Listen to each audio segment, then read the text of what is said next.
What's up everybody? Chana D, your Techno Dad here, and I got a great video for you today. We're going to kick off my home theater basics series with this video about speaker wire. What size, how long, and how much. So we're going to get into it right after the jump.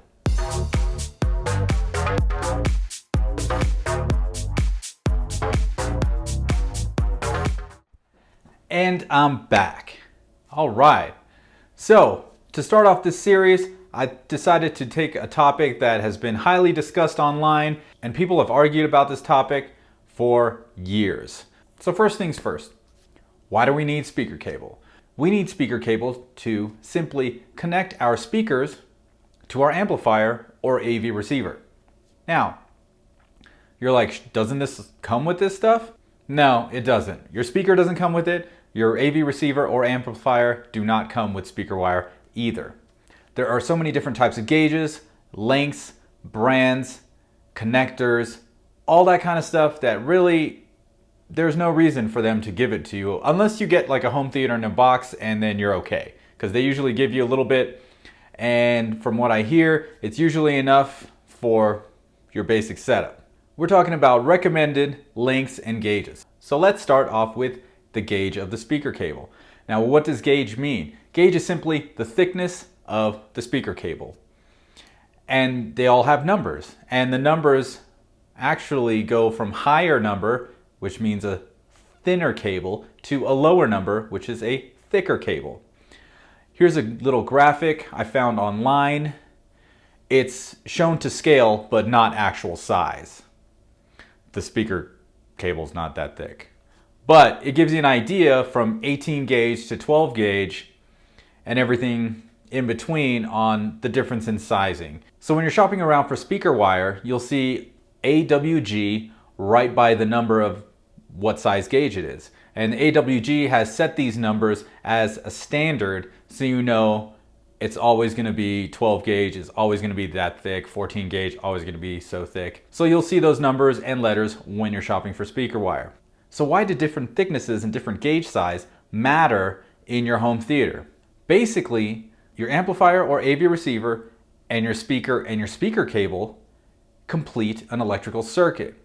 Now, the thicker the cable, the less resistance there will be between the amplifier and the speaker. Why is this important? The less resistance you have, the less the amplifier has to work. So it's a good idea to have lower gauge cable, especially when you're talking about longer cable runs.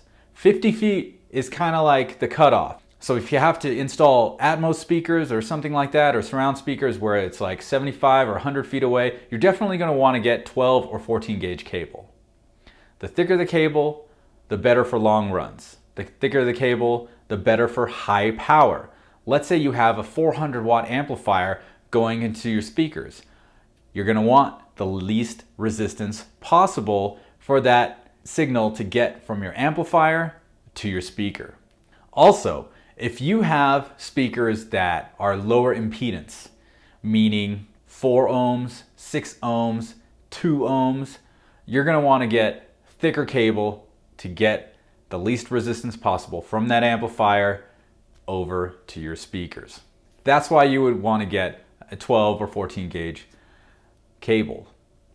As far as your basic average stuff, 16 gauge cable is perfectly fine for anything under 50 feet.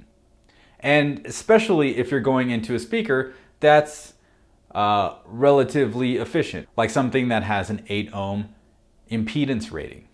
Now, I use Klipsch, and all the Klipsch speakers I have run at 8 ohms, so I don't have to worry about that. I can use 16 gauge cable for all my speakers. I don't, but I can. So let's get into how much you need. Well, it's pretty easy. You can take a tape measure and measure, from your AV receiver, left, right. For my center channel, I use a relatively small cable. It's a 3-foot cable to go from my AVR to my center channel because they are very close together. I use a 4-foot cable to go to my left channel, and I use a 6-foot cable to get to my right channel.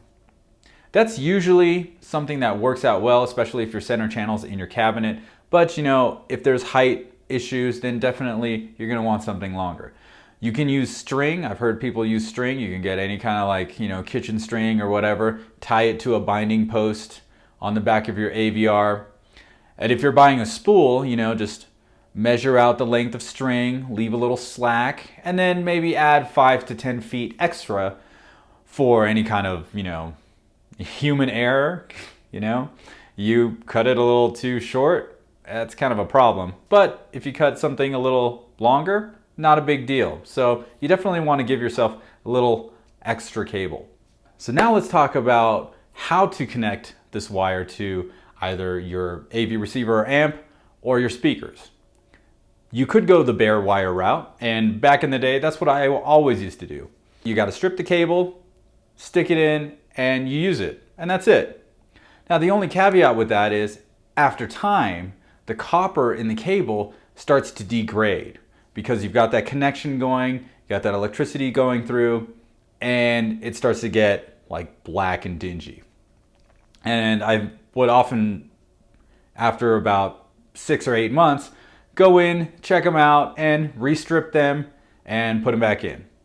I don't have time for that nonsense anymore, so I use banana clips. There are a few different types of connectors, and here's a little graphic about it. So you've got bare wire, you've got pin connectors, in the middle you got spade connectors, then you have banana plugs, which is what I use, and then you have a dual banana plug. All these are perfectly fine ways to connect your speakers. And I do have one pair of speakers that have banana plugs on one side and spades on the other, and in some applications it is kind of hard to get the spades on the back of the speakers, and that's why I like to use banana plugs on both sides. Now, as far as speaker terminals, there are two types. On some speakers, you're going to find a spring-loaded clip, a red and a black. So if you see this, you just push down on the clip, you insert the bare wire or the pin connector, and you're good to go. Now, the other way to connect are with binding posts, and you get more flexibility with binding posts. Now, with binding posts, you can use bare wire, spade connectors, banana plugs, and the dual banana plug. So that's what my speakers have, and that's why I use banana plugs. The back of my receiver also has binding posts. So banana plug on one side, banana plugs on the other side. And you can buy them relatively cheap. Now let's talk a minute about what I use and why I use it. So for the front 3 channels, my big Klipsch RP280Fs and my Klipsch RP450C, these are big speakers and I want to play them loud, and they're right at the receiver, so I splurged on 14 gauge wires from SVS. If you guys don't know who SVS is, they make some amazing subwoofers for home theater. They also have their own line of speakers, tower speakers, center channel, surrounds, all that kind of stuff. And they also make speaker cable. They cost me about $45 each, so you know, for the 3 cables, I spent around 120 bucks. You know, give or take a few dollars here and there. So I did give them a call and get a custom 3-foot cable made for my center channel. And then the other 2, they already had pre-packaged, and I had them end them in banana plugs on both sides. Now they are 14 gauge, so they are gonna give me the least amount of resistance that I could find. And the coolest part, the part that I love the most, is that they're braided. And I really have this thing for braided cables right now. If you've seen my other cable video, I'll put a link in the description about it. You can see when I got it and when I got my Securo Max HDMI cables, and all my cables are pretty much braided, except for my surround sound speakers and my Atmos speakers. Those 3 cables are all 14 gauge cables. And the other reason why I went with this is because I want to add a power amp to those 3 speakers only. And this is also going to be beneficial when that occurs, because I'm going to have a 250 watt amp that's going to be powering these 3 speakers, and I want to have thicker cables. So I went with the 14 gauge. It wasn't breaking the bank. Now you can totally go ahead and go get some Audio Quest Type 4s and spend $250 for a pair of cables. You can even go up and spend like $1,000 to like $10,000 on cables. You can do it if you want to, and if you have the money and you think it sounds better, great, do it. So I went with the SVS SoundPath 14 gauge just because I wanted a little bit thicker cable. I wanted some custom sizes. I wanted it to, end in banana plugs, and I like the whole braided situation. I think it looks cool. That's what I used for my front three. Now for my surround sound speakers, I used 16 gauge speaker cable that I routed around, pulled up carpet, and made it all the way to the other side of the room. Now those end up being about 40 to 50 feet in length. So as far as the recommended gauge for distance, we're still good. And the other part is I would have loved to have used 14 gauge or 12 gauge cable. The only issue is working with the actual cable. You have to make these 90-degree bends underneath the carpet, and it's got to be flat, and there are other issues when thinking about getting thicker gauge speaker cable for your surround sound speakers. You got to be able to work with the cable. And if you can't, then you're kind of like shit out of luck if you spent a bunch of money on some 12 gauge or 14 gauge cable and you can't get them to work to get to your surround sound speakers. So definitely something to think about there.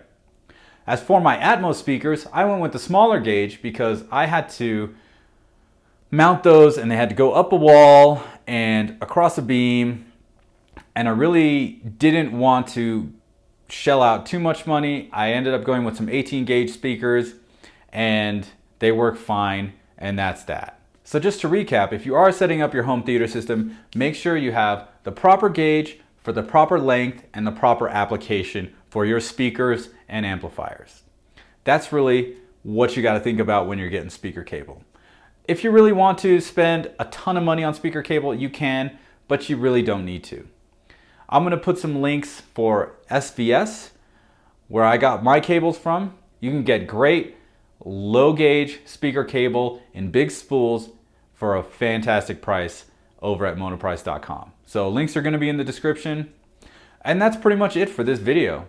If you have any questions or want to talk about what cables you have, go ahead and leave them in the comments. And if you like this video, found it informative, go ahead, give it a thumbs up, and don't forget to subscribe to my channel using the button in the middle of your screen. Once again, my name is Chana D. I'm your Techno Dad, and I'll see you next time.